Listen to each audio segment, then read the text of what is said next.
Hello students, स्वागत है आप सभी का साइंस दीवाने विद्याकुल परिवार में।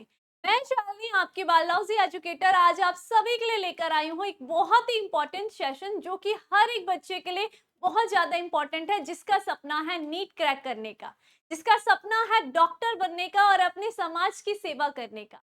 तो आज का सबसे पहले मैं आपको बताने वाली हूँ, इस सेशन को लेकर के आपको बहुत ज्यादा बेनिफिट होने वाले हैं। बहुत सारे बच्चों के दिमाग में क्वेश्चंस घूमते रहते हैं कि नीट कैसे हम क्रैक करें। हम एक हिंदी मीडियम के बच्चे हैं मैम, क्या हम हिंदी मीडियम के हो करके नीट क्रैक कर सकते हैं? साथ ही साथ इसके साथ आज की वीडियो में मैं आपको बताऊंगी कि आप नीट एग्जाम को क्रैक कैसे कर सकते हो। तो वीडियो के अंत तक जरूर जुड़े रहे। उससे पहले हम बात करते हैं कि एक हिंदी मीडियम का बच्चा क्या नीट क्रैक कर सकता है। आप खुद ही कमेंट सेशन में बताइए कि कितने बच्चों के दिमाग में आस पड़ोस में ये सब सुन सुन करके कि हाँ, हिंदी मीडियम के बच्चों से कुछ नहीं हो सकता, इंग्लिश मीडियम का बच्चा ही नीट क्रैक कर सकता है। अधिकतर आप सभी ने सुना होगा ना, एक बार कमेंट में जरूर बताएंगे। अब बच्चे के दिमाग में उसके आस पड़ोस का जो माहौल होता है और वो जिस तरीके से उस पे अपने उसको खुद पर भरोसा नहीं होता है, इस कारण वो ये सोचता है कि नीट जैसा जो एग्जाम है उसको मैं कैसे क्रैक करूंगा। तो सबसे पहले हम यहाँ पर इसी चीज पर बात करने वाले हैं कि क्या हिंदी मीडियम का जो बच्चा होगा वो नीट क्रैक कर सकता है या नहीं। तो इसका आंसर है बिल्कुल। बस यहाँ पर चाहिए आपकी मेहनत, आपका विश्वास। ये दो चीज लेकर के चलो और अपना पूरा फोकस, जो आपका सपना देखा है डॉक्टर बनने का, बस ये चीजें लेकर के चलो। आप भी यहाँ पर क्रैक कर सकते हो अपने नीट एग्जाम को। बहुत सारे बच्चे होंगे वो यही सुनते रहते हैं कि मैम, हमने ज्यादातर ये सुना है कि जो आपके नीट एग्जाम क्रैक करने के बाद, अगर हम नीट क्रैक कर लेते हैं उसके बाद हमारी जो मेडिकल की पढ़ाई होगी वो तो सारी इंग्लिश में होगी, हमारे दिमाग में तो कुछ आएगा ही नहीं। आपको एक बात बहुत अच्छे से बता दूं कि हिंदी मीडियम के पास बहुत ज्यादा बेनिफिट होते हैं। दो बेनिफिट होते हैं। सबसे पहले वो अपनी मातृभाषा को पढ़ रहा है, और मातृभाषा में जो चीज आप बचपन से पढ़ते आ रहे हो, सरल शब्दों में समझते आ रहे हो, तो आपने जो 11th 12th करी है, अगर आपका सब्जेक्ट जो है वो हिंदी है, हिंदी मीडियम से है, तो आपको पता होना चाहिए कि आप उसको अपनी लैंग्वेज में सीख रहे हो। करते हो ना, यही तो करते हो। आज से पहले जब आप छोटे रहे थे, जब आप ए बी सी डी पढ़ रहे थे, क्या तब आपको ये विश्वास था कि हम भी अपने बड़ों की तरह ए फॉर एप्पल पूरी ये इस पूरे सेंटेंस को हम, या फिर हम किसी भी एक वर्ड को पढ़ सकते हैं? पढ़ सकते थे नहीं ना। लेकिन आज आप क्या पढ़ते हो, बड़े बड़े पैराग्राफ पढ़ लेते हो, पढ़ते हो ना। तो यही क्या होता है, धीरे धीरे जैसे जैसे आप कोशिश करोगे वैसे वैसे आपके अंदर नई चीजें जुड़ती रहेगी। अब यहाँ पर बच्चा अगर हिंदी मीडियम का है वो नीट क्रैक कर सकता है, बस यहाँ पर मेहनत की आवश्यकता है। आपको पता है कि जो नीट एग्जाम का पेपर आपका आता है वो हिंदी और इंग्लिश दोनों लैंग्वेज में आता है, और हिंदी मीडियम के बच्चे को तो बेनिफिट होता है। हिंदी मीडियम में आपको पता होगा कि आप हिंदी में भी पढ़ते हो कुछ शब्दों को, और कुछ शब्दों को आप इंग्लिश में भी पढ़ते हो। तो जहां पर आप हिंदी में फंसे वहां पर आपने यहाँ हिंदी का देखा, इंग्लिश का देखा, वहीं पर आप क्या कर लोगे, उस क्वेश्चन को सही करके आ जाओगे। ये बेनिफिट होता है, आप दोनों लैंग्वेज को सीखते। अब रही बात इसकी कि नीट क्रैक करने के बाद मैम मेडिकल हम कॉलेज में ज्वाइन होंगे, वहां तो सारी की सारी आपकी जो पढ़ाई होगी वो इंग्लिश मीडियम में होगी। आपको पता है ये सब डिपेंड करता है माहौल में। आप पहली मत घबरा जाओ कि मैम हम तो हिंदी मीडियम के, हम नीट क्रैक नहीं कर सकते हैं, आगे की पढ़ाई हम इंग्लिश में नहीं कर सकते। जब आपका माहौल बनेगा ना, जब आप नीट क्रैक करके वहां उन सारे बच्चों के साथ बैठे रहोगे, वहां पर जब आप स्टार्टिंग करोगे अपनी इंग्लिश से, धीरे धीरे करके आप भी वैसे ही इंग्लिश स्टार्ट करोगे और आपका लेवल भी उस तरीके का बन जाएगा। क्या होगा, जब आपका माहौल पूरा इंग्लिश मीडियम का बन जाएगा तो आप वहां पर इंग्लिश को भी तुरंत एक्सेप्ट कर लोगे, और आपको डबल बेनिफिट होगा। आप हिंदी में भी चीजों को समझ रहे हो और इंग्लिश में भी आप चीजों को समझ रहे हो। तो ये क्या होता है, हिंदी मीडियम का बहुत बेनिफिट होता है। बहुत सारे ऐसे बच्चे हैं जो हिंदी मीडियम से नीट क्रैक करके अपना क्या करा है, उन्होंने आगे मेडिकल की पढ़ाई अभी भी कर रहे हैं, तो उन्हें तो कोई दिक्कत नहीं आ रही। तो फिर आप क्यों पीछे रह रहे हो? इसका कारण पता है क्या है? नीट क्रैक करने के लिए सबसे पहले जरूरी है क्या, ये चीज, क्या, खुद पर विश्वास। बच्चे खुद पर विश्वास ही नहीं कर रहे, वो ये सोच रहे हैं कि नहीं, मुझसे नहीं हो पाएगा। नीट जैसा एग्जाम, इतना बड़ा उन्होंने एग्जाम बना दिया है, वो ये सोचते हैं कि ये हमसे क्रैक ही नहीं हो पाएगा। लेकिन आपको सबसे पहले यही करना है, आप किसी भी कॉम्पिटिटिव एग्जाम में जाओ, सबसे पहले वहां पर जरूरत होती है आपको अपने आप पर विश्वास करने की। आपको कोई फर्क नहीं पड़ना चाहिए कि दुनिया क्या बोल रही है, दुनिया को बोलने दो, नहीं हिंदी मीडियम कर रहा है बोलने दो ने। आपको खुद पर भरोसा है, आपको पता है कि नीट का एग्जाम आपका हिंदी इंग्लिश दोनों लैंग्वेज में आ रहा है, तो आप क्यों नहीं सॉल्व कर सकते? क्या वहां पर अगर कोई शब्द होगा, सेल साइकिल आपको समझ में नहीं आता है, कोशिका चक्र, आप तो बल्कि डबल लैंग्वेज में उसको समझ रहे हो, तो यहाँ पर आप इंग्लिश मीडियम से कैसे पीछे रह गए हो? कभी सोचा है ना? आप इंग्लिश मीडियम से आगे हो। इंग्लिश मीडियम के बच्चे को ये नहीं पता होगा कि यहाँ पर क्या बोलते हैं कोशिका चक्र को, है ना? इस तरीके से उन्हें बहुत सारी चीजें हिंदी में नहीं पता होगी, लेकिन आपको वो डबल लैंग्वेज में पता है और आपको यही बेनिफिट होता है। बस यहाँ पर जरूरत है खुद पर विश्वास करने की। आप नीट एग्जाम क्रैक कर रहे हो तो उससे पहले आपको विश्वास रखना है। आप यहाँ पर नीट एग्जाम के लिए प्रिपरेशन कर रहे हैं, उसके लिए भी, उस पूरी जर्नी में भी आपको यही ध्यान रखना है कि आपको अपने आप पर विश्वास रखना है। ये बात आपने बहुत अच्छे से ध्यान रखनी है। और ये बात भी ध्यान दिमाग में बैठा लो कि जब आप नीट की प्रिपरेशन कर रहे हो ना, आपको खुद पर भरोसा है, तो ये ध्यान रखना कि अंत तक आपको यहाँ पर बहुत कुछ, ये पूरी जो जर्नी होने वाली है ना, इसमें बहुत कुछ सीखने के लिए मिलेगा, है ना? बहुत कुछ सीखने के लिए मिलेगा। आप चीजों को, कॉन्सेप्ट को बहुत अच्छे तरीके से डीपली पढ़ रहे होते हो और बहुत सारी चीजें आपको बहुत अच्छे से क्लियर रहती है, बहुत अच्छे से क्लियर। ठीक है, अब इसके बारे में तो बात हो गई कि मैम हम हिंदी मीडियम के बच्चे, हम किसी से पीछे नहीं रहने वाले, हम भी नीट क्रैक कर सकते। तो आज मुझे लगता है कि आपके दिमाग का ये जो क्वेश्चन था कि हिंदी मीडियम के बच्चे नीट क्रैक कर सकते हैं, तो हाँ, आप लोग नीट क्रैक कर सकते हो। अपने आप पर विश्वास रखो। इंग्लिश, ये ज्यादा डरो मत इंग्लिश से। कल के दिन आप भी फराटेदार इंग्लिश बोलोगे, जब आपको माहौल वो मिलेगा ना, तो आप भी इंग्लिश के विजेता कहलाओगे और कितने अच्छे से आप पढ़ाई करोगे, फिर आप देखना अपने आप में इम्प्रूवमेंट। ठीक। अब दूसरा प्रश्न होता है कि मैम हमने, ठीक है, हमारा कॉन्फिडेंस आ गया है, मैम आज के लेक्चर आपके सेशन से हमें कॉन्फिडेंस मिल गया है, अब हम नीट की प्रिपरेशन कैसे करें?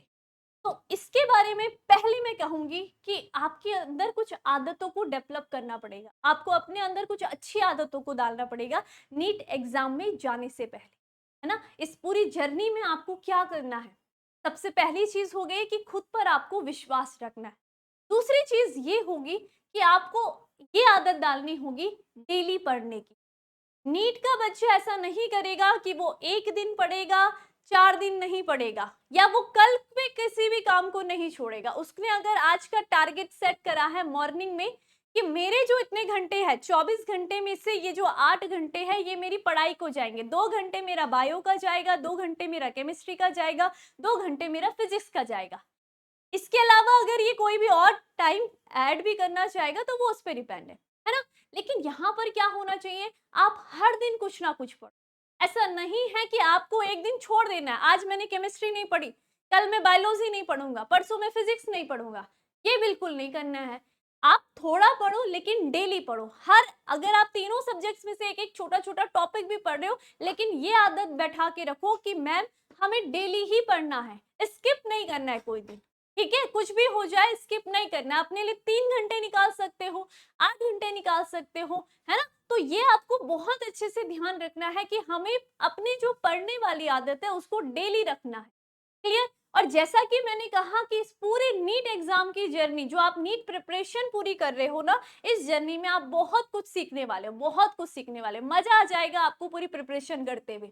क्लियर? तो यहाँ पर ये पता हो गया कि नीट को कैसे क्रैक करना है, अपने आप पर विश्वास रखना है, डेली अपनी स्टडी की आदत डालो, चाहे 2 घंटे फिर रेस्ट करो।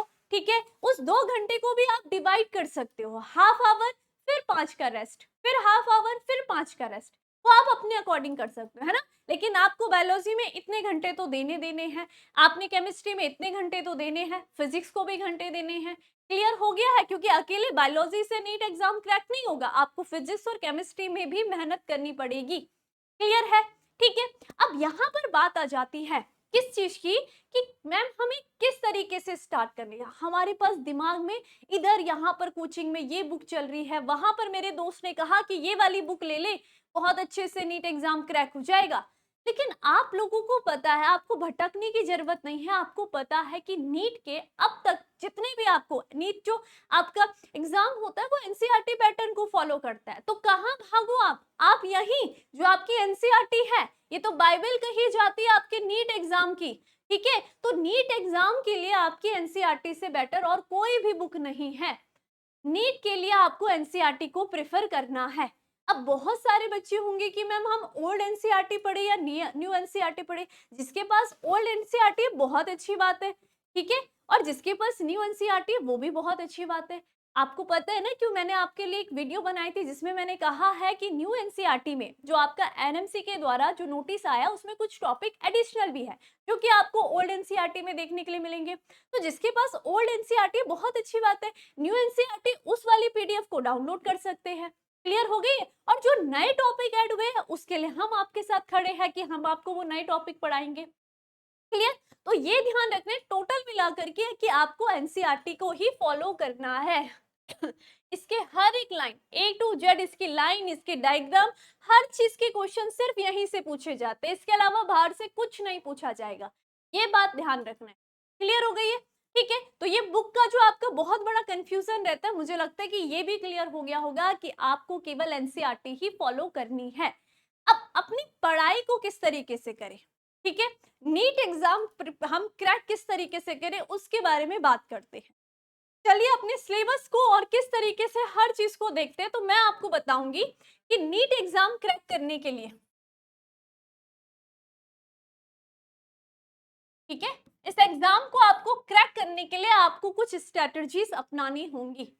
जैसे कि सबसे पहले जैसा मैंने कहा कि जब आप अपने अंदर आदतों को डेवलप करोगे किसकी, डेली पढ़ने की, तो आपको उसमें ऐड क्या करना है कि सबसे पहले आपको ये पॉइंट याद रखना है कि आप क्या करो, आपने एनसीईआरटी ले ली ठीक है, आपने एनसीईआरटी पढ़ ली, एनसीईआरटी बुक आपने ले ली, ठीक है, ये पॉइंट आपको बहुत अच्छे से क्लियर है।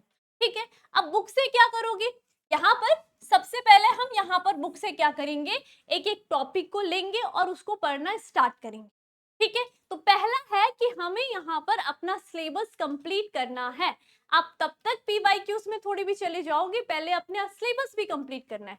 जैसा सिलेबस कर रहे हो साथ ही साथ जो टॉपिक कर रहे हो उसके बाद उसका पीवाईक्यूज। इतनी बात क्लियर? तो यहाँ पर मेन मोटिव होना चाहिए आपका कि आपके पास कितने हैं। मैं अपना बायो की बात करती हूँ, तो बायो पर आपके पास कितने चैप्टर हो गए, बायोलॉजी में आपके पास 32 चैप्टर हो गए। ठीक है, 32 चैप्टर है और इन 32 चैप्टर में मैं जल्द आपके लिए ये वीडियोस लाने वाली हूँ कि किस चैप्टर का वेटेज ज्यादा है। तो आपको ज्यादा किस पे फोकस करना है, जिनका वेटेज ज्यादा है। ठीक है, जिनका वेटेज ज्यादा होगा उस चैप्टर में, जैसे कि हम जेनेटिक्स वाली यूनिट की बात करते हैं, आपकी जो ह्यूमन फिजियोलॉजी होती है ना, जिसमें आपने पूरे श्वसन तंत्र, परिसंचरण तंत्र, इन सब के बारे में पढ़ते हो, तो वो सारे चैप्टर आपके लिए इंपॉर्टेंट है जहां से आपके लगभग 14 से 15 क्वेश्चंस बनते हैं, तो वहां का वेटेज ज्यादा है। तो उन पर आपको अच्छी तरीके से अपने सारे कॉन्सेप्ट कंप्लीट रखने हैं, क्लियर रखने हैं अच्छी तरीके से, कि वहां से एक भी क्वेश्चन उठ जाए तो आप पीछे ना रहो, सारे क्वेश्चन को सॉल्व करके आ जाओ। ये बात क्लियर है? तो मैंने कहा कि 32 चैप्टर है आपके पास, तो आपका यहाँ पर मोटिव होना चाहिए कि अपना जो सिलेबस है इसको क्या करना है, सिलेबस को कंप्लीट करना है। क्लियर? तो पहला ये होना चाहिए कि 32 चैप्टर है तो इसको तो कंप्लीट आपने करने हैं। इतनी बात क्लियर हो गई है? ठीक है, अब 32 चैप्टर में किस तरीके से आप प्रिपरेशन करोगे, जब आपने सिलेबस कंप्लीट करा तो आप कैसे करोगे, आप टॉपिक पढ़ोगे ना, है ना। आप क्या करोगे, आपने माना बात, आज एक टॉपिक पढ़ा, आपने आज टॉपिक पढ़ा, कोई सा भी टॉपिक ले लो, आज आपने जेनेटिक्स का पढ़ा, जेनेटिक्स का एक टॉपिक पढ़ लिया, ठीक है, या तो आपने पूरा डीएनए पढ़ा, डीएनए की द्विकुंडलन श्रृंखला पढ़ ली, ठीक है, उसके साथ रेप्लिकेशन, इतने टॉपिक अगर कुछ भी, या सेल साइकिल एक टॉपिक ले लो, कोई भी टॉपिक लो, आज आपने जेनेटिक्स का एक टॉपिक पढ़ लिया। ठीक है, जब आप क्या कर रहे हो, जेनेटिक्स का आपने एक टॉपिक पढ़ा, ठीक है, अब उस टॉपिक को क्या करो, जैसे आपने पढ़ा किससे, लेक्चर से पढ़ा, है ना, लेक्चर से पढ़ा आपने, तो लेक्चर के बाद जैसे आपने लेक्चर देख दिया, ठीक है, उसके बाद क्या करो, एनसीईआरटी, एनसीईआरटी रीड करो, ठीक है, और एनसीईआरटी रीड कब तक करनी है, 2-3 बार, एक दो बार या 2-3 बार, है ना, हर किसी की कैपेसिटी अलग अलग है। किसी को एक बार में ही समझ में आएगा। जब तक आपकी कॉन्सेप्ट क्लियर ना हो कि लेक्चर में जो चीजें थी वो आपको अपनी एनसीईआरटी में भी बहुत अच्छे से मिल रही है, आपको समझ में आने लगी है एनसीईआरटी, तब जाकर के आपकी कॉन्सेप्ट धीरे धीरे क्लियर होने लग जाएगी। ठीक है, साथ ही साथ अपने क्या करो, शॉर्ट नोट्स बनाओ। ठीक है, शॉर्ट नोट्स क्लियर हो गई, शॉर्ट नोट्स बनाओ और फिर उस शॉर्ट नोट्स को आपको क्या करना है, रिवीजन करना है। ठीक है, क्या करना है, रिवीजन करना है।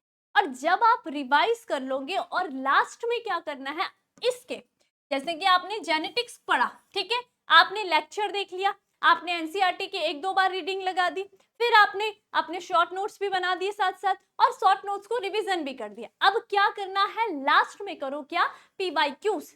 उस टॉपिक्स के कोई भी पीवाईक्यूज जो होंगे उसको आपको क्या करना है, सॉल्व करना है। पीवाईक्यूज करने से क्या होता है, आप अपने आप का क्या करते हो, आकलन करते हो कि आखिर मेरे टॉपिक क्या, हमारा जो पूरा कॉन्सेप्ट है वो क्लियर हुआ है या नहीं हुआ है। समझ में आ गया, आपको खुद कॉन्फिडेंस आ जाएगा उस टॉपिक के लिए कि हाँ अब मेरा ये टॉपिक क्लियर हो गया है, कहीं से भी क्वेश्चन आ जाए मैं इसको सॉल्व कर सकता हूँ। यही स्ट्रेटेजीज अपनानी है आपने। सिलेबस कंप्लीट, अगर आप एक टॉपिक ले रहे हो, टॉपिक पे क्या करना है, टॉपिक का लेक्चर देखो, उसके बाद आपने एनसीईआरटी लाइन पढ़नी है, उसके बाद उसके शॉर्ट नोट्स बनाओ, उसके बाद क्या करना है, रिवीजन करना है। ये जो रिवीजन है ना, यही क्या है, आपकी की ऑफ सक्सेस है ना। की ऑफ सक्सेस आपका रिवीजन है। जब तक रिवीजन नहीं करोगे तब तक कुछ बेनिफिट नहीं होगा, भले आपने 32 चैप्टर कंप्लीट क्यों ना पढ़ ले हो, लेकिन उसको एक महीना लास्ट में रखो कि रिवीजन हमें करना है उस महीने में। समझ में आ गया, अभी आपके पास कितने हैं, लगभग 5.5 महीने। ठीक है, अच्छे से क्लियर कर सकते हो। ठीक है, बस यहाँ पर फोकस की जरूरत है, थोड़ा मेहनत की जरूरत है और बस देखो फिर कैसे नहीं आपका नीट एग्जाम क्रैक होता है। क्लियर हो गई, कॉन्सेप्ट क्लियर रखो अपने। क्लियर, तो हमने कहा पीवाईक्यूज कर लिया, इतनी बात क्लियर हो गई है सभी को, तो मुझे लगता है कि ये आज आपको पता चल गया होगा कि अब जो हमारे दिमाग में क्या है, इतना ज्यादा कंफ्यूजन था कि क्या, कि मैम हम हिंदी मीडियम के होकर के नीट क्रैक कर सकते हो, जी हाँ कर सकते हो। तड़प होनी चाहिए आपके अंदर डॉक्टर बनने की, क्योंकि क्या, क्योंकि यहाँ पर सोचने को तो सभी सोचते हैं कि हम भी क्या बन जाए, डॉक्टर बन जाए, लेकिन बनेगा कौन, जिसके अंदर तड़प होगी। सपने तो हर कोई देखता है, पूरा वही करेगा ना जो मेहनत करेगा। ऐसी हलवे जैसा थोड़ी भी मिल जाएगा कि आपके सामने कोई परोसेगा, उस हलवे को आपको छीनना पड़ेगा, उस सीट को आपको छीनना पड़ेगा। किसके द्वारा छीन पाओगे, जब आप प्रिपरेशन अच्छे तरीके से करोगे, कड़ी मेहनत करोगे और खुद पर विश्वास रखोगे। ये बहुत बड़ी की चीजें है, विश्वास, मेहनत। क्लियर हो गई है, ठीक है। इसी के साथ मैं आपको बता दूं कि साइंस दीवाने विद्याकुल में जितने भी, आप सभी को पता है कि आपके यहाँ फिजिक्स, केमिस्ट्री, बायो की क्लासेस चल रही है और हम भी आप लोगों के लिए क्लासेस लेकर के आ रहे हैं, जितने इंपॉर्टेंट टॉपिक है, क्योंकि हम क्या कर रहे हैं, फाइट्स फॉर योर ड्रीम। आपका जो ड्रीम है वो हमारा भी ड्रीम है। हम चाहते हैं हमारे बच्चे भी आगे चल करके नीट क्रैक कर सके, उनके अंदर ये जो डर बैठा हुआ है ये दूर हो सके और आपको भी एक अच्छा मेडिकल कॉलेज मिले और साथ ही साथ अब भी भविष्य में क्या बनेंगे, डॉक्टर बनेंगे। तो इसी के साथ आपका साइंस दीवाने विद्याकुल परिवार आपके साथ है, जहां पर आपकी रेगुलर क्लासेस चल रही है फिजिक्स, केमिस्ट्री, बायो की। तो आपको उन क्लासेस को रेगुलर ज्वाइन करना, रेगुलर ज्वाइन करो, अपना कॉन्फिडेंस, आपको खुद एक क्लास लगा करके देखो, आपका कॉन्फिडेंस बिल्ड होगा। ठीक है, तो इसी के साथ इस सेशन को यहीं पर खत्म करते हैं और मुझे लगता है कि आज आपके अंदर एक थोड़ा सा, एक बहुत ही ज्यादा कॉन्फिडेंस जरूर आ गया होगा कि हाँ मैम हम नीट एग्जाम क्रैक कर सकते हैं। चलिए, धन्यवाद आप सभी।